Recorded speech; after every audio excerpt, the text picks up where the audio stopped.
What is up, everyone, and welcome to a brand new episode of Just Sayin. I'm Jairus, and as always, I'm here with Shay. That's right. And we got an action-packed episode for y'all today. 1 week, one more week until football season. Football! Football is upon us, folks.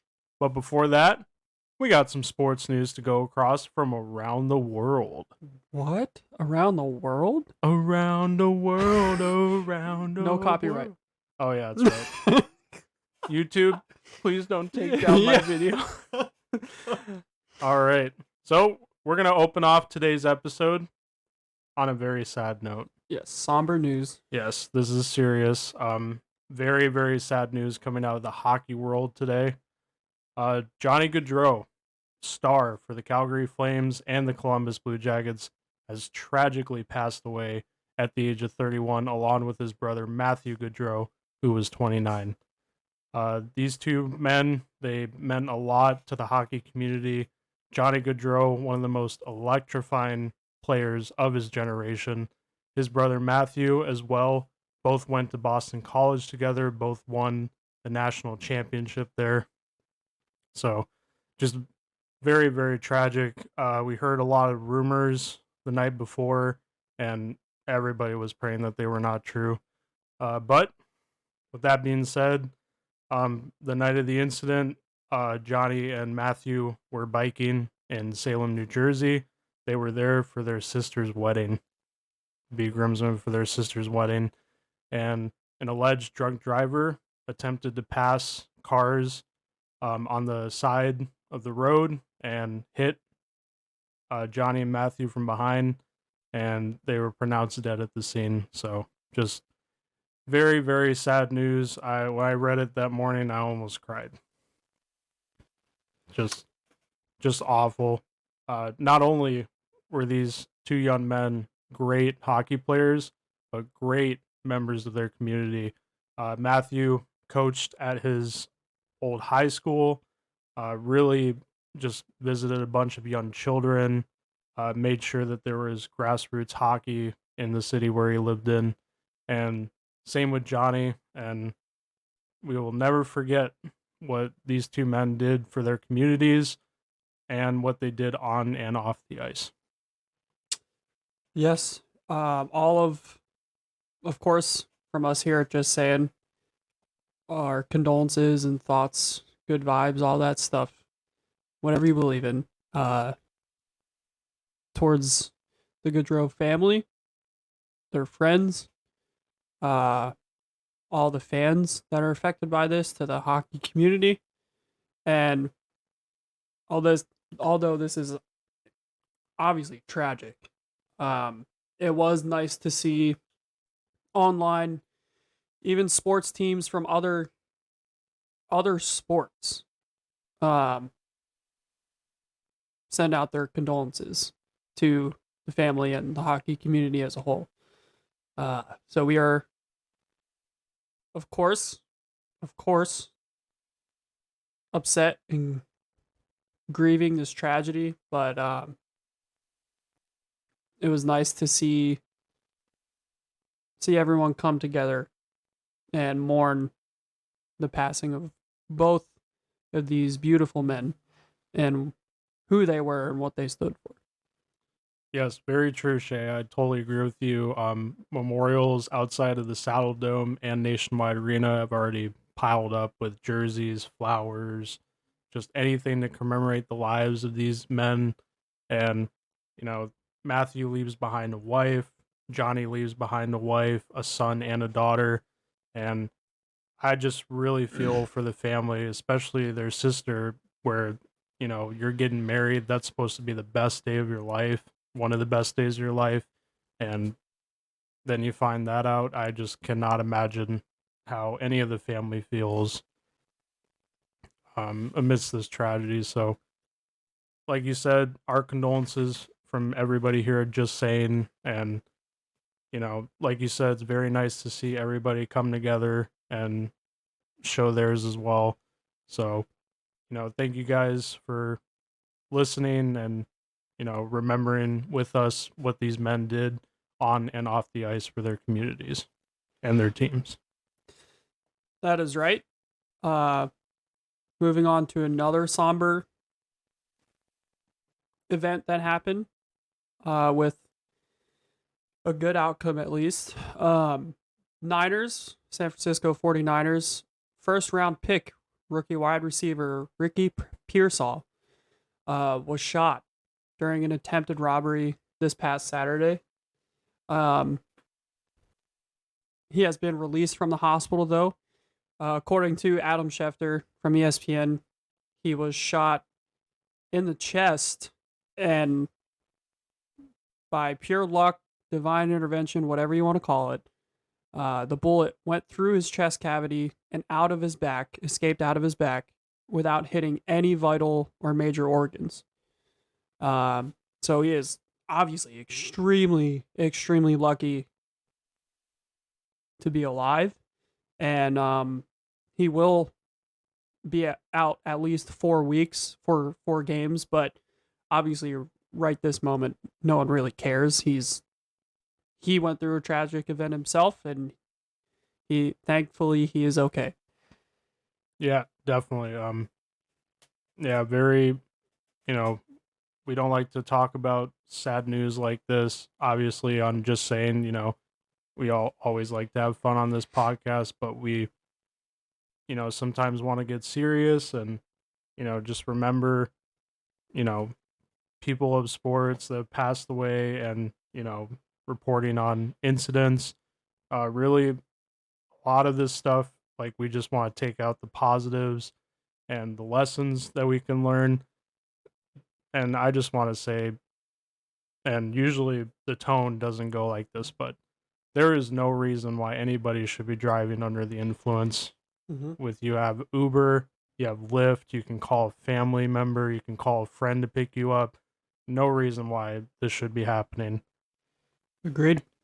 And, with Ricky Pearsall, there's a lot of bad people out there. So it's really nice to see that he's safe, that he pulled through. And we look forward to his return on the field and the reception from the fans. Yeah, I agree. I think that will do it for the somberness. We're going to move forward, push through here, and move on to other news around the sports world. But it is important to talk about these events and occurrences that happen because it's real life. And we can't just live in a fantasy where everything's all hunky-dory, as people say sometimes. So it is, of course, it's terrible and tragic and very, very sad. But it is important to bring it up because people deserve to be remembered. And like you said, take life lessons and positive outcomes from it the best that you can. Yep, very well said. So with that being said, we're going to move on to the news of the week that is, a little bit more positive here. Brendan Aiyuk, after all the drama over the month, finally decides to re-sign with the 49ers. It's a 4-year, $120 million extension. He finally got his money. Lots of rumors. The New England Patriots were rumored to be in on him for a trade. Then they dropped out because, he didn't want to go there. Then the Steelers came walking along and were like, hey, we want Brandon Aiyuk. And then it was like, okay, is he getting traded or not? And then he just re-signs. Yeah. So all of that drama pretty much for nothing. Yeah. So the question is, with that drama, was the offseason distraction too much for the 49ers, or is everyone just going to move on and play some football? Yeah, I think it's a valid question. Initially, I want to say it is too much of a distraction, but the 49ers are just loaded, especially on offense, that even if Aiyuk is not himself to start the season. Like he takes a couple games to get acclimated since he hasn't been practicing and everything.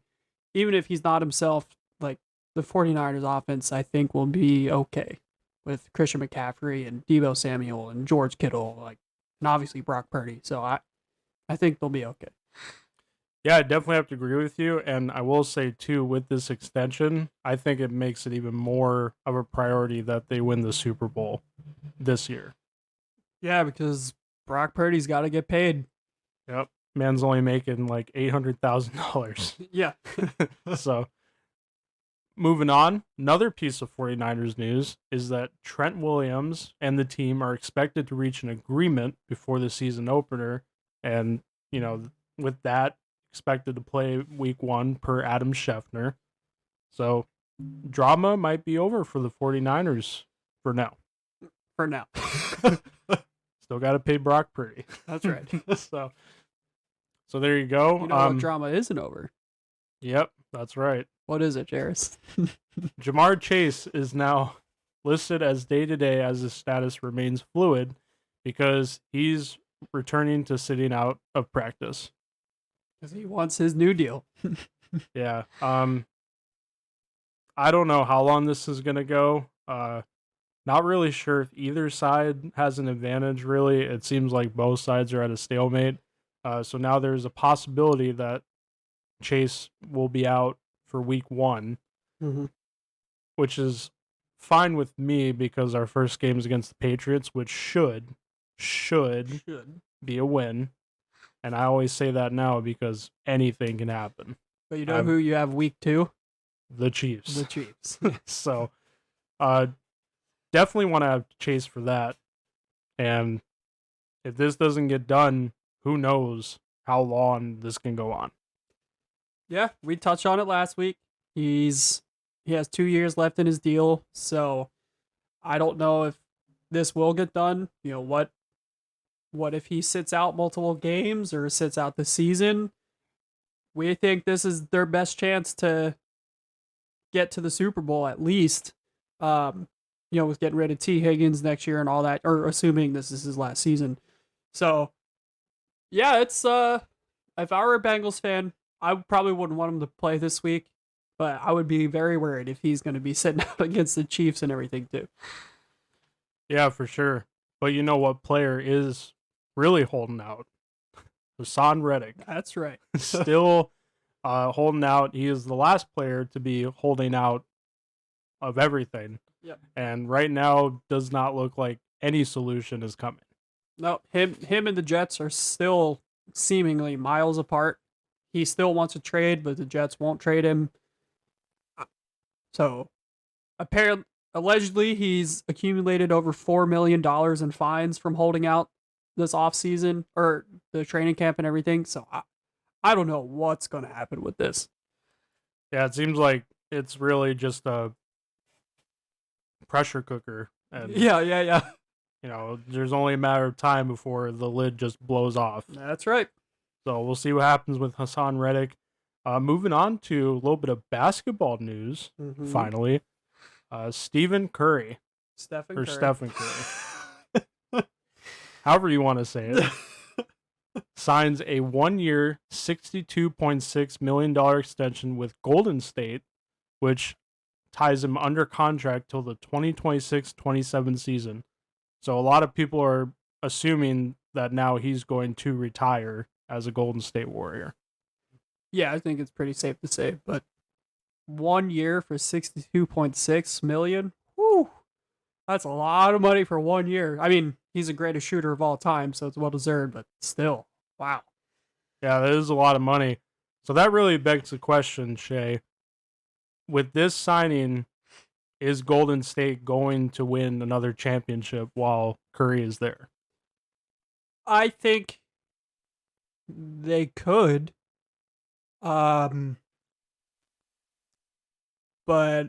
most people are fully expecting the Celtics to go back to back, at least for this upcoming season. And if, like we've already talked about earlier, or a couple months ago, I think the Celtics have all their core players locked in. So this could be a dominant run for Boston in the NBA. So, could the Warriors get back to the finals on the West side? Yeah, absolutely. But winning the Larry O'Brien Trophy, I honestly don't. I don't know. Yeah, it definitely seems like, after the late 2010s, they've been on the decline. Mm-hmm. They Yeah. lost last year in the play-in round, right, to Sacramento. Yep. So, um, yeah, we'll see if Curry and Golden State can get that one last Larry O'Brien trophy. All right, moving on. Caitlin Clark, the GOAT The GOAT already. That's right. of the WNBA, is already rewriting the record books. She has now achieved the most 3-pointers by a rookie in WNBA history. That's after having the most assists already by a rookie in WNBA history, and she's just the best. She was the greatest at Iowa during the college basketball run that they had. I wish she would have won a championship, but unfortunately she didn't. But she's just amazing. I love her. Yeah, just fantastic to see, and a lot of little girls know Caitlin Clark, which is great for them. Absolutely, Getting more girls involved in women's sports. absolutely. That's fantastic. All right, another piece of news. We're going into tennis, which I'll let you know right now. I don't know nothing about tennis. Neither do I. Just whatever was taught or learned from Wii Tennis. Exactly. What I learned is you can't in the real world just flick your, Wii That's right. remote That's and right. just hit the ball, whatever which direction.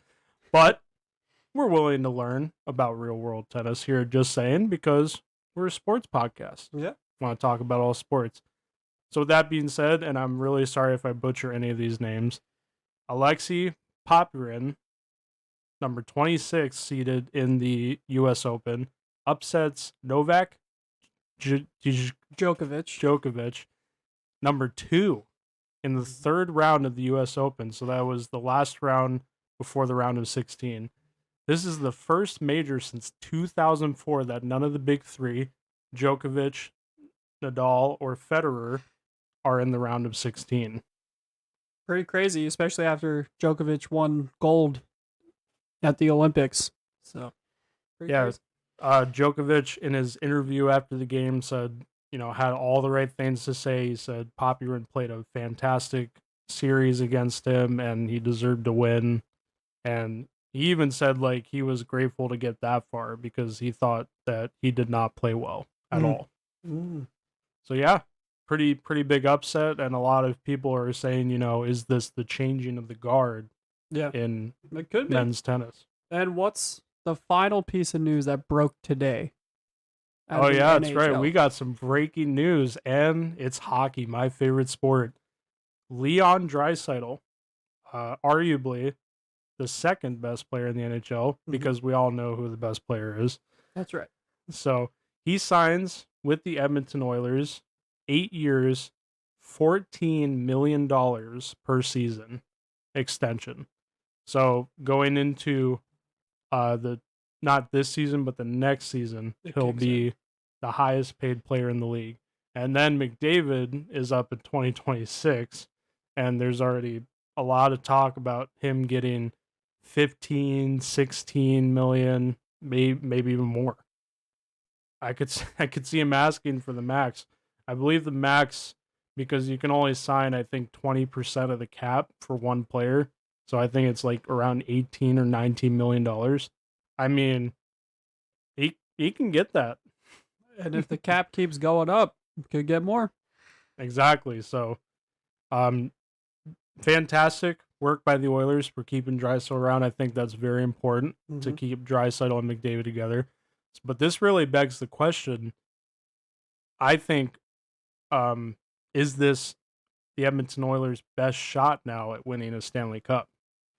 Yeah, I would say this year, or really the next 2 years, maybe before McDavid's contract runs out, is probably the last two in this window where, it's go time. We need to go get the cup. Yeah, and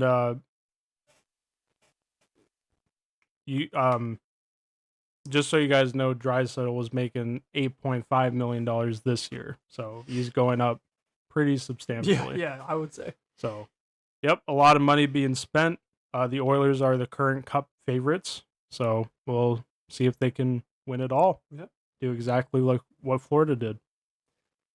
All right, and that's going to do it for sports news. Moving on to NASCAR. It was the final week of the regular season, and my boy, Kyle Busch, so close. Chase Briscoe holds off Kyle Busch on the final lap and wins at Darlington to advance to the playoffs. That is right. Briscoe just had the better car. Busch had the second best car, and Busch just couldn't catch him on the last 2 laps, really. So, with that being said, Chris Buescher, Bubba Wallace, Ross Chastain, and Kyle Busch all missed the playoffs. Those were the 4 closest below the cut line. So they all missed the playoffs. No more. They can still win races, obviously, but they will not be winning a championship this year. Nope.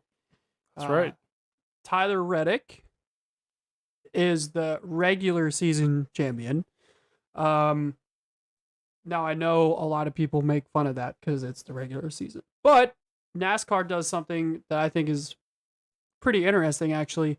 The regular season champion is automatically awarded a playoff berth. So if you don't win at all during the regular season, but you're consistent enough in the points to be the regular season champion, you're automatically entered into the playoffs, which is very interesting. It hasn't happened yet since this new playoff format, but it's still very interesting.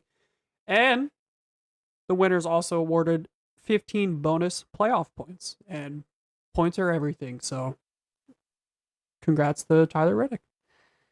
Yeah, that is very interesting. And if for some of you new listeners, if you don't know, so there's a round of 16, there's 4 rounds. Mm-hmm. Each round, your wins reset. Yep. And then it's based off of points. So going into the round of 16, it's a clean slate. Everybody has their points and they're seeded, and then you have to get a win again to advance into the next round. Yep. And each round is 3 races. So the next race is at Atlanta to start the round of 16 this upcoming weekend.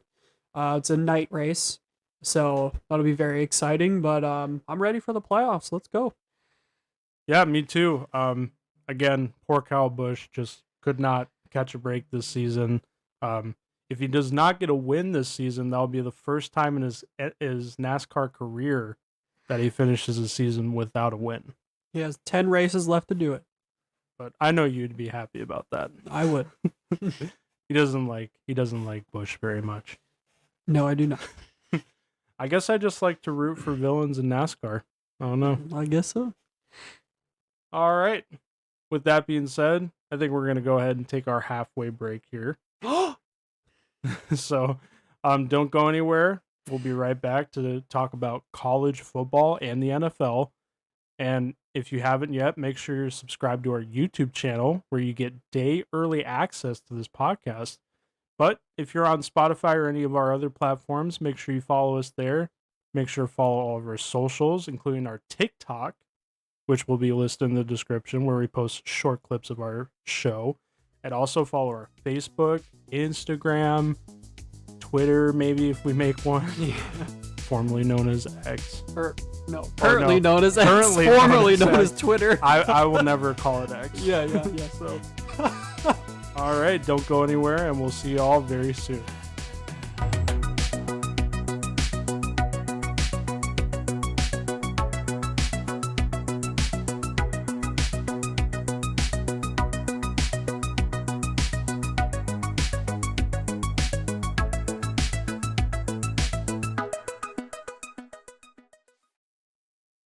Breaking news as we come back from our little break.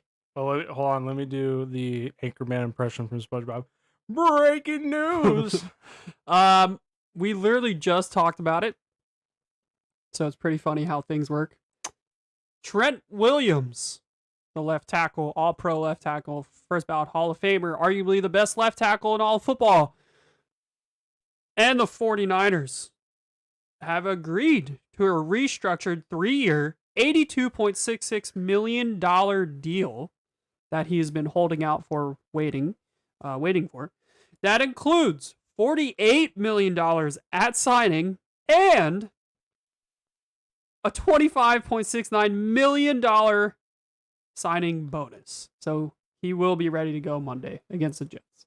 That is a lot of money up front. A lot of Which money. is exactly what he was looking for. Yep. So, hey, congrats on both sides. Now, Bengals get Chase done. Yeah, just Jamar Please. Chase and Hassan Reddick are all that's left. Yeah. I don't care about Hassan Reddick.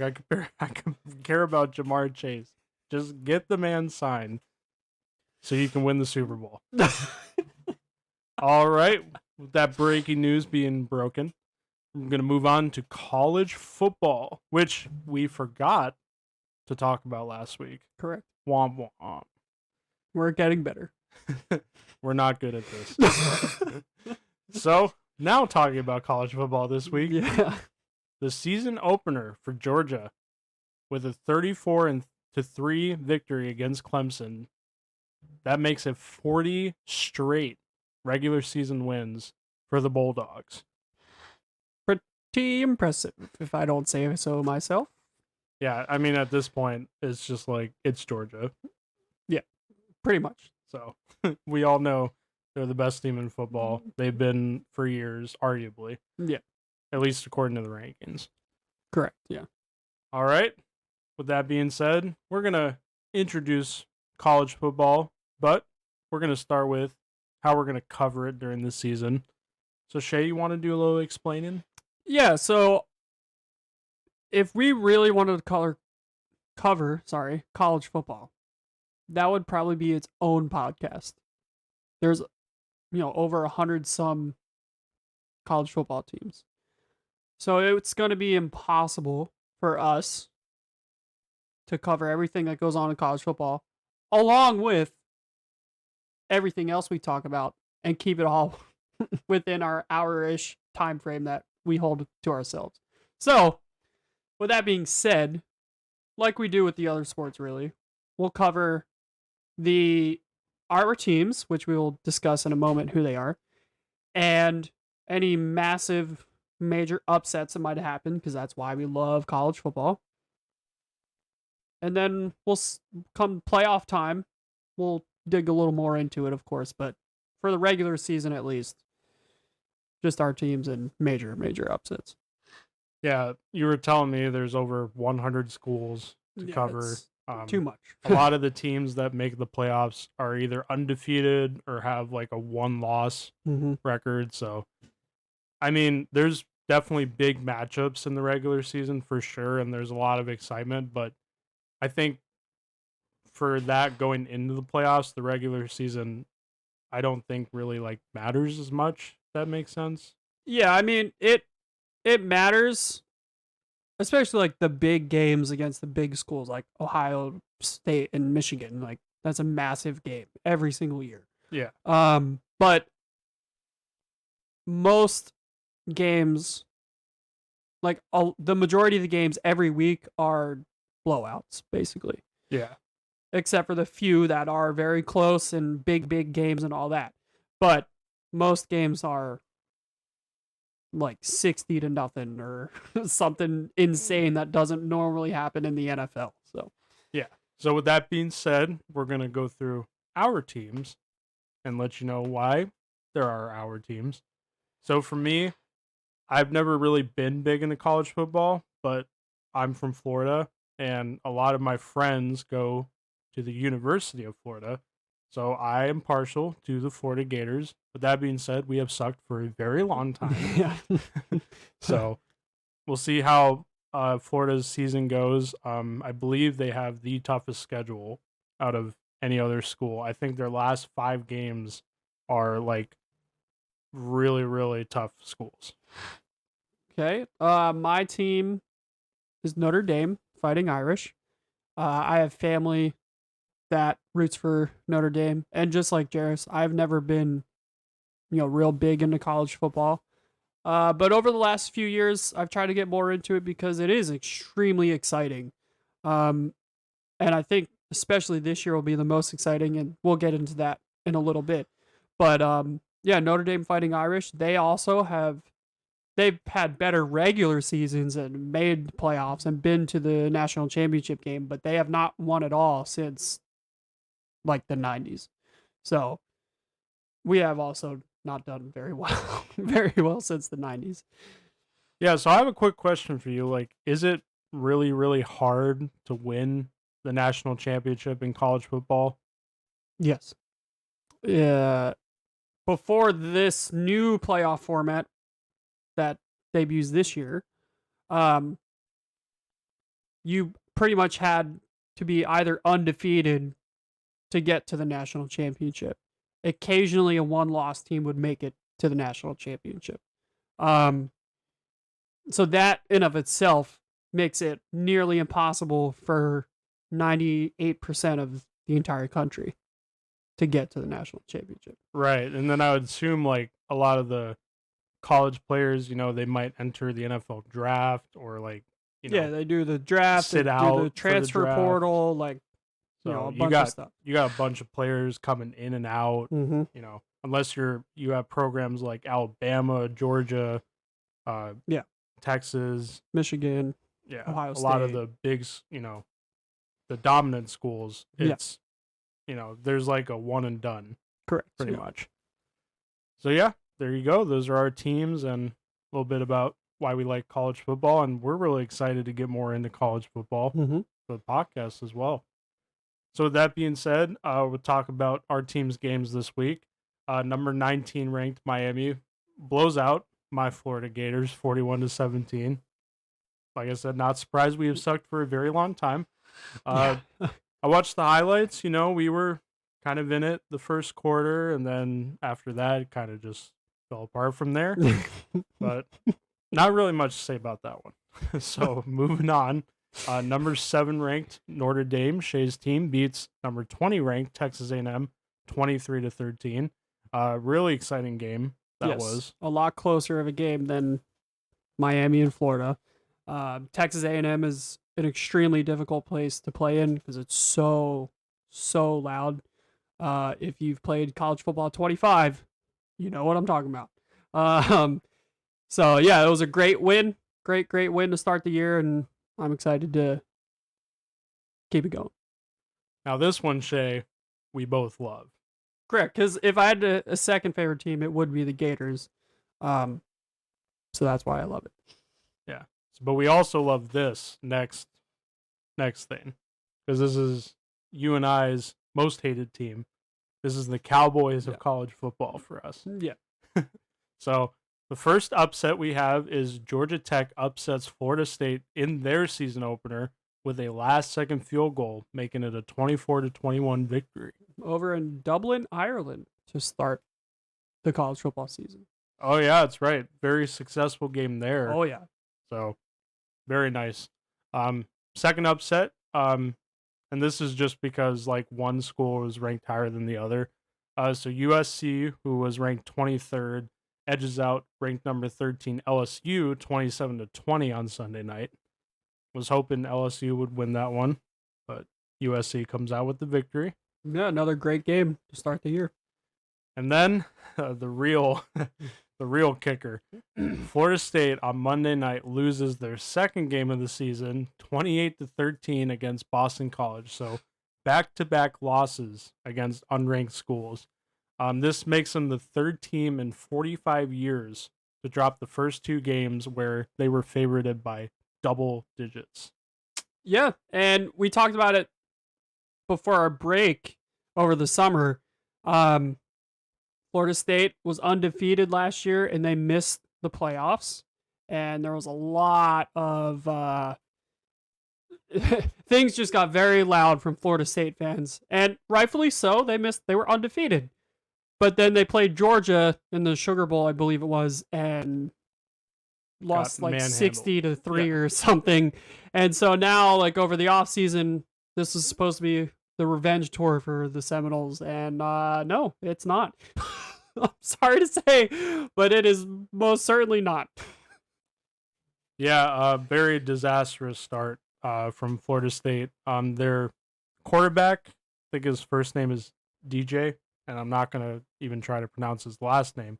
But this was supposed to be the year that he was gonna show, the NFL scouts that he's, um, worth a shot in the NFL because I believe he's going undrafted. But now, not so much. Yeah, And a lot of Florida State fans are calling for his head because he did not have a good game. I think the stats were like in the first half he was like 3 for 18 for only 100 yards. Yeah. So not a great start from the Seminoles. So we'll see what happens from here, but they've really dug themselves a hole. Yes, they have. So with that being said, we're going to kind of explain the new college football playoff format because, as we all know, in previous years, it was ranked by the selection committee. The Top four. top teams got into the playoffs, so they played in a semifinal and then the national championship. Now, the 12 participating teams will be the 5 conference champions, ranked highest by the selection committee, plus the next 7 highest ranked teams. Correct.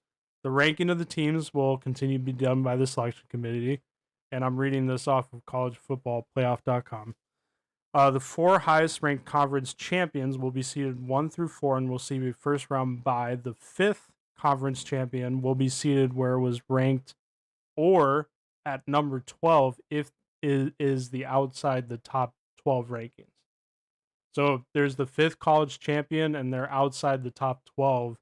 They will be ranked differently than if they're in the top 12. That makes sense. With that, so Notre Dame, because they're independent, they do not belong to a conference. The highest they could ever get in the playoff format is 5th. They will never get into the top 4 because they're independent. They're an independent school. I gotcha. Yeah, that is interesting. So non-conference champions ranked in the top 4. So if a team finishes second in their conference, but they're in the top 4 ranks, will be seeded beginning at number 5. And because of this seeding, 1 through 12 could look different than the final rankings.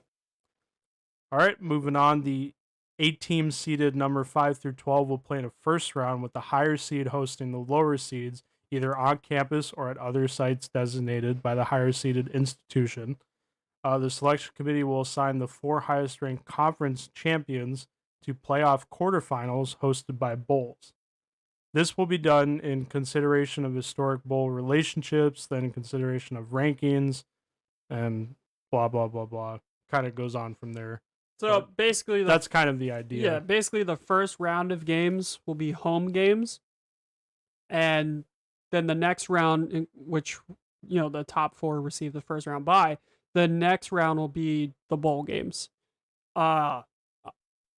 If you have not seen or watched a college football game, especially one with a passionate fan base, them going to the first round of games being home games for the playoffs is going to be insane. Just pure electricity for these home games in the first round of the playoffs. Because then you go to the bowl games and it's just neutral ground. No, these first round games in the playoffs, home games, oh my God, it's going to be so much fun to watch. Yeah, so very exciting because now 12 teams instead of 4 make the playoffs. So with that being said, Shay, is this the perfect time for us and newer college football fans to get into the game? Absolutely. Just for the new playoff format alone. There's more teams that are going to have a shot. There could be more Cinderella stories. The big powerhouse schools that everyone has known for decades now might get shaken up a little bit. You just never know.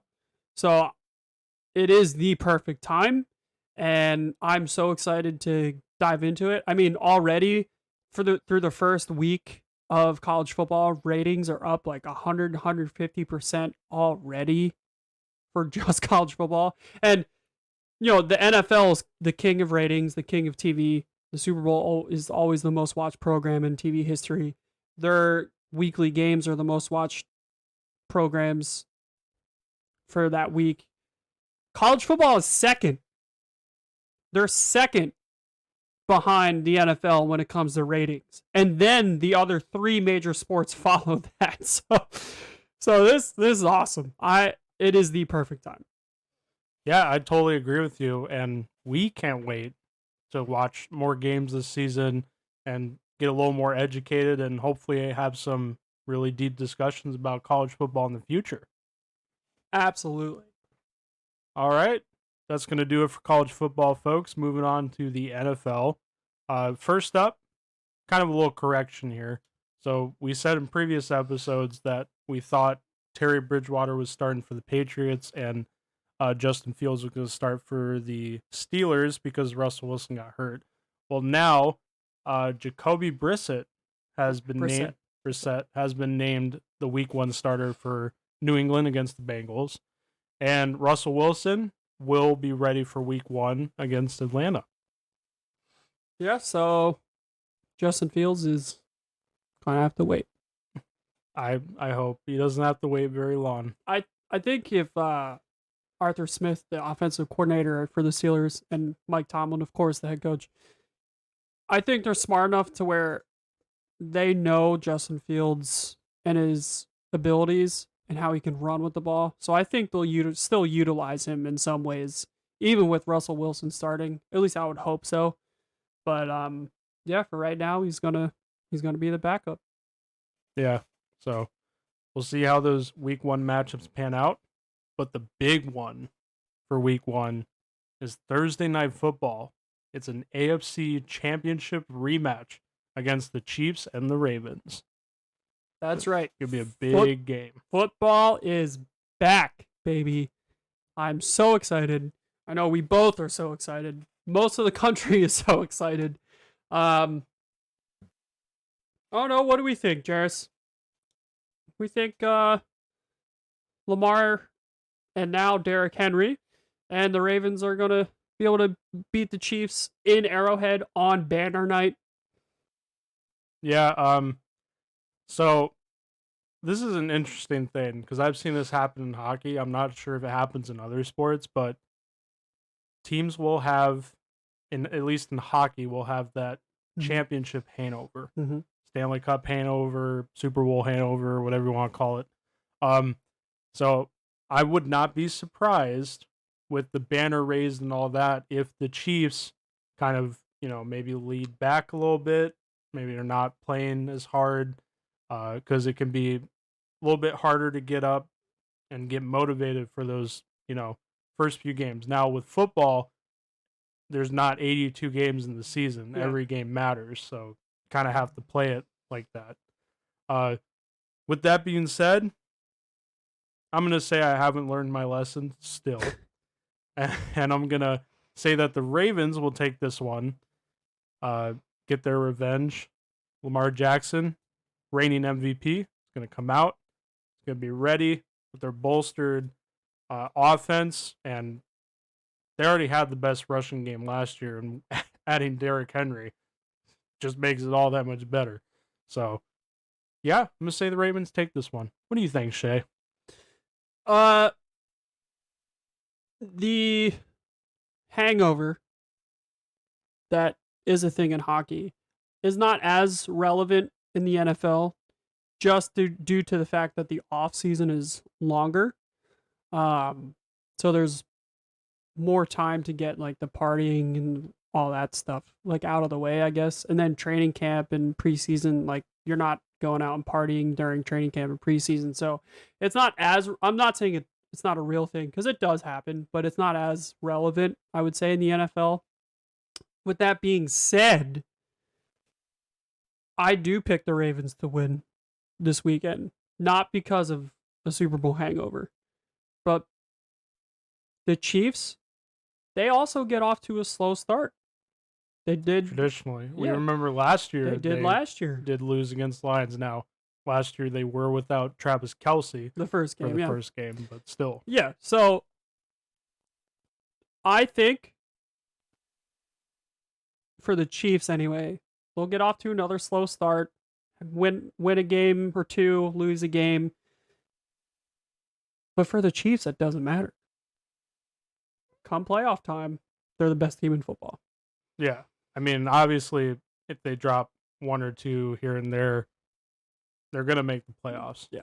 Unless something very disastrous happens. Exactly. So I will also pick the Baltimore Ravens, Lamar Jackson, and Derrick Henry.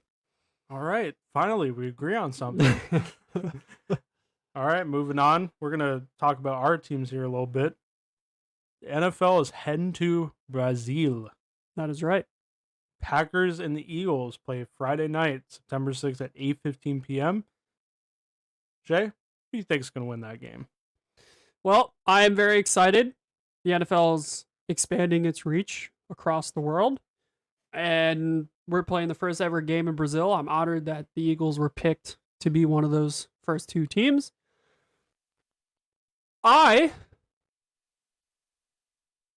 It does suck that we're losing a home game in Philly, but it's okay. It's for a good reason.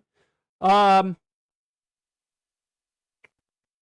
trying to really think here. So you do have to think because it is a neutral site. I don't want to sound have like a home advantage. Yeah, and I don't want to sound biased just because this is my team. They're gonna win every single game. No, I don't. I don't think that. But I will not be surprised if the Packers win. But I do think the Eagles will pull off the victory, and I think it will be close. I think we could win something like 35-28 or 28-24, kind of a higher scoring game. So that's my pick. What about yours? Well, with that being said, I do think the same. I think the Eagles will come out with the opening victory.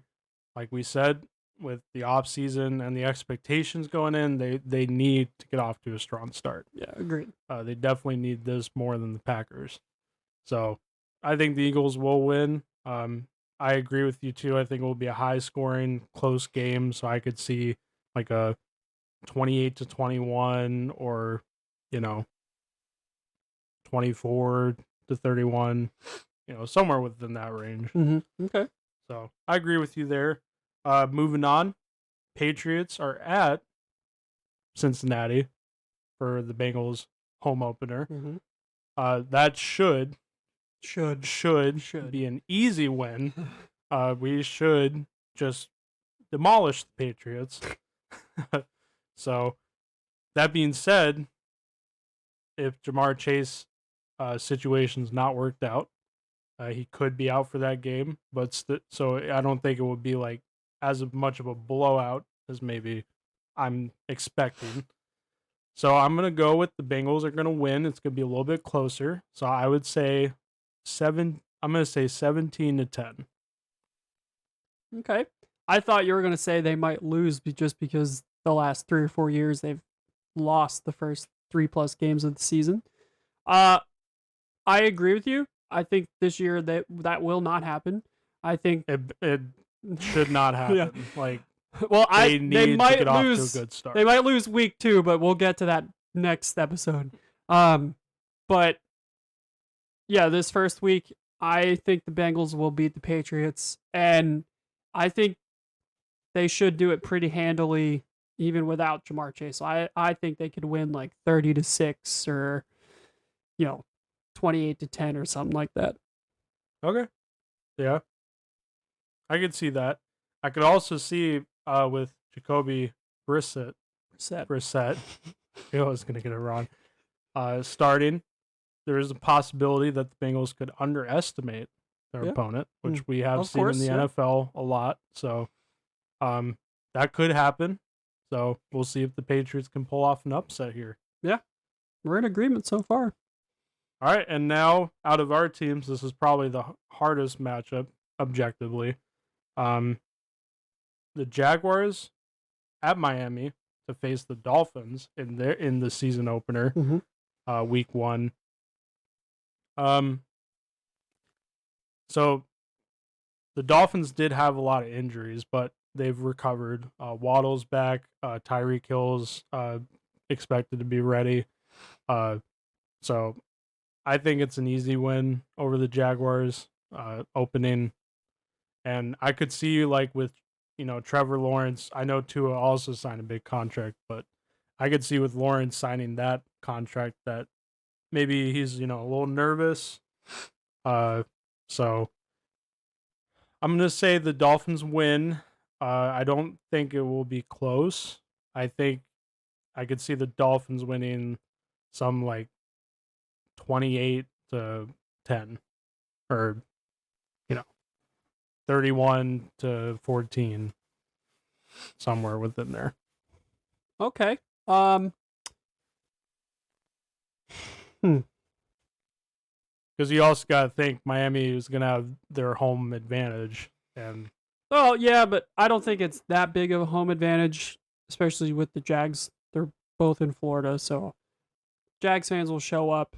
I mean, they're not going to overtake the stadium, obviously, but I don't think the Dolphins have as big of a home advantage as like the Chiefs do, or like the Bills do, or something like that.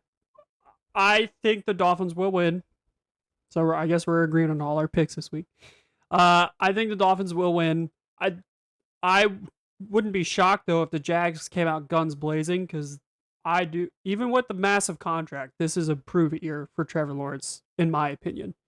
But with that being said, I do think the Dolphins will win, and their offense is just too high powered to make it like a low scoring affair. So I could see like a 48-21 kind of victory, something like that. yeah, all right. I think we're all in agreement.